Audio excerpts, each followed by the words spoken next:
Hello friends, welcome to இது உங்கள் சமையல். இன்னைக்கு தீபாவளி ஸ்பெஷல் ரெசிபி மைசூர் பாக்கு தான் எப்படி செய்யலாம் அப்படின்ட்டு பார்க்க போகிறோம். நெய் மைசூர் பாக்கு கடைகளில் சாப்பிட்ருப்போம். ரொம்ப ஈஸியாக வீட்லேயே செஞ்சிடலாம்.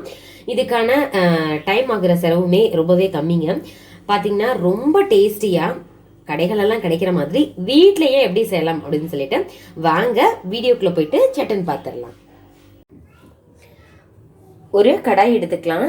எடுத்துட்டு உங்களுக்கு தேவையான அளவு, நான் இன்னைக்கு பார்த்தீங்கன்னா 1 கப் அளவு கடலை மாவு எடுத்துருக்கிறேன்.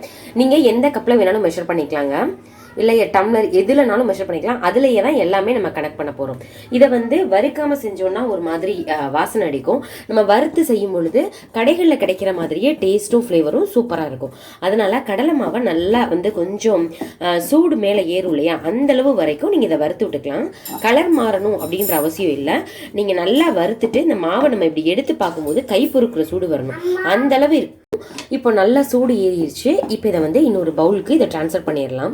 நம்ம இதை வடிகட்டாமல் வச்சிடக்கூடாது பாருங்களேன், அதாவது சலிக்காமல் வச்சிடக்கூடாது. ஒரு மாதிரி கட்டி கட்டியாக இருக்க மாதிரி இருக்கு பாருங்களேன், ஸ்மூத்தாக வராது. அதனால இதை லைட்டாக சல்லடையை வச்சு நல்லா சலிச்சுக்கலாம். மாவை தனியாக எடுத்து வச்சுட்டு இதே கடாயில் நம்ம எவ்வளோ அளவு கடலை மாவு எடுத்தோமோ அந்த அளவுக்கு நம்ம ஜீனி சேர்த்துக்கலாம். அதே கப்பில் அரை கப்பளவு தண்ணி சேர்த்துக்கோங்க. ரொம்ப தண்ணி சேர்த்துடக்கூடாது.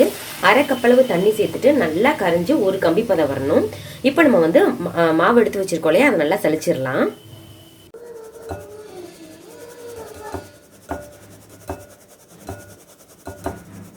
ஹீட் ஆனதில் பார்த்தீங்கன்னா லைட்டாக இந்த மாதிரி கெட்டியாக இருக்க மாதிரி இருக்குது பார்த்தீங்களா. இது எல்லாத்தையுமே நீங்கள் கையாலேயே உதுத்து விட்டுருங்க. நம்ம சலிக்காமல் அதோடய போட்டிருந்தோம்னா பாருங்களேன் இந்த மாதிரி தான் இருக்கும். அதனால் லைட்டாக அந்த மாதிரி பண்ணி விட்டுருங்க. சலிச்சு செஞ்சால் தான் நல்லா கடைகளில் கிடைக்கிற மாதிரி ஸ்மூத்தாக இருக்கும். நம்ம சலிச்சு வச்சுருக்கிற மாவில் நம்ம எந்த அளவு கடலை மாவு எடுத்தோமோ அதே அளவு நெய் சேர்க்க போகிறோம்.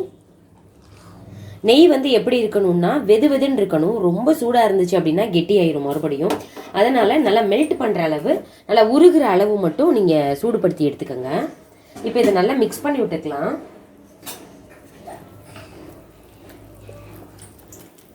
ஒரு கரண்டியால் நல்லா அந்த மாதிரி கலக்கும் பொழுதே பாருங்களேன் நல்லா கரைஞ்சிருச்சு. நம்ம ஏற்கனவே சலிச்சு வச்சனால. இப்போ நம்ம ஏற்கனவே அடுப்பில் ஜீனி வச்சோம் இல்லையா, அது எப்படி இருக்குன்னு பார்த்துடலாம். கரெக்டாக ஒரு கம்பி பதம் வரணுங்க. அப்போ தான் உங்களுக்கு சரியாக இருக்கும். ரொம்ப பதம் ரொம்ப திக்காயிட்டாலோ இல்லை ஒரு கம்பி பதம் வரலைனாலோ நல்லா இருக்காது. இந்த மாதிரி நல்லா நுர நுறையாக வருது இல்லையா, இந்த ஸ்டேஜில் நம்ம செக் பண்ணி பார்க்கணும். கம்பி பதம் மாதிரி உடையணும், இன்னும் வரல. இப்போ செக் பண்ணி பார்க்கலாம்.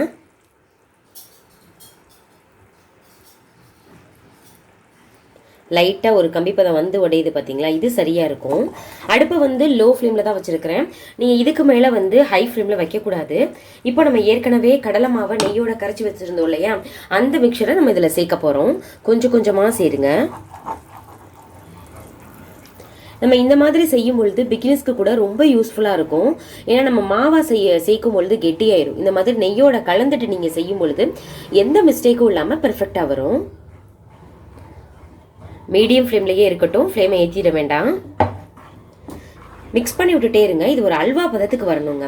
அப்படியே சுருண்டுட்டு வரணும். பார்க்கும் பொழுது என்னடா இவ்வளோ தண்ணியாக இருக்கே அப்படின்னு நினைப்போம், ஆனால் சீக்கிரத்துலேயே இது கெட்டியாயிரும். இப்போது லைட்டாக திக்காக இருக்குது பாருங்களேன், லைட்டாக அங்கங்கே பபிள் வருது. இந்த நேரத்தில் நம்ம ஒரு 1/4 கப்பளவு நெய் சேர்த்துக்கலாம்.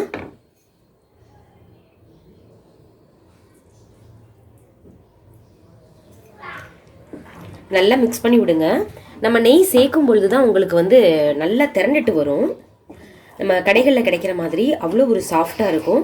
நம்ம நெய்யை ரொம்ப சூடுபடுத்தி கொதிக்கிற அளவு வச்சு நீங்கள் இதில் சேர்த்துட்டீங்க அப்படின்னா இந்த உடையிற மைசூர் பாக்கு இருக்கும் இல்லையா, அந்த மாதிரி வந்துடும். அதனால் அதை கொஞ்சம் பார்த்துக்கோங்க. ரொம்ப சூடாக இருந்து ஊற்றக்கூடாது, வெது வெதுப்பாக நீங்கள் உருகிற அளவு தான் இருக்கணும்.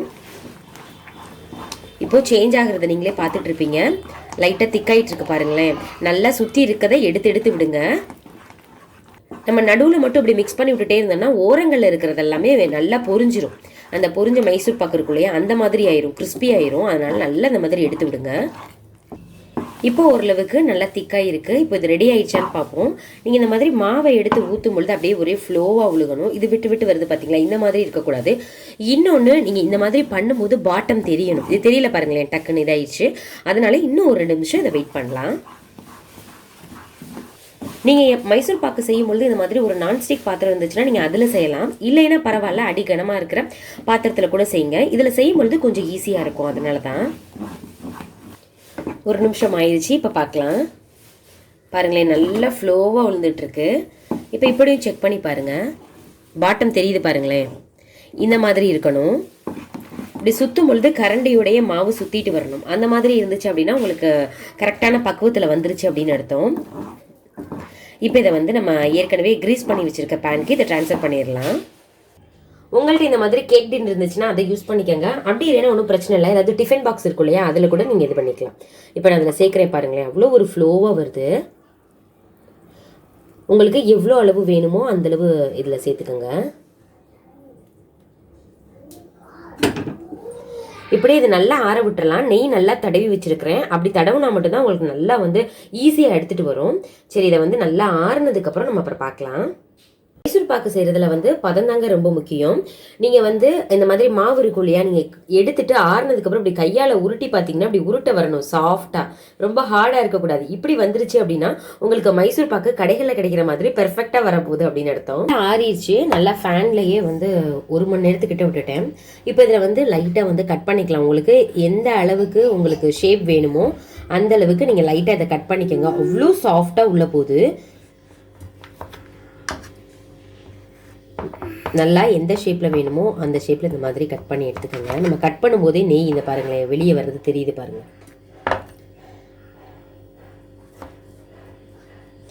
கட் பண்ணிட்டோன்னா எடுக்கிறதுக்கு ஈஸியாக வரும். இப்போ தான் தலைகீழாக கவிழ்த்திடலாம். கவிழ்த்திட்டு நீங்கள் தட்டுனாலே வந்துடும். இப்போது நெய் நம்ம நிறையா சேர்த்துருக்கிறதுனால சூப்பராக வந்துருச்சு பாருங்கள். இதில் கூட ஒட்டலை. நல்லா வந்து நீங்கள் தடவிதீங்கன்னா இதுவுமே கொஞ்சம் கொஞ்சம் தான் ஒட்டியிருக்கு. இதுவுமே ஒட்டாது. பார்க்கும்போதே சூப்பராக இருக்குது. இது அவ்வளோ ஒரு சாஃப்டாக பாருங்களேன், டெக்ஸ்சரில் இருந்து கலரில் இருந்து அவ்வளோ ஒரு சூப்பராக இருக்குது. இப்போது இது எந்த அளவுக்கு ஸ்மூத்தாக கட் ஆகுது அப்படின்னு சொல்லிட்டு பார்க்கலாம்.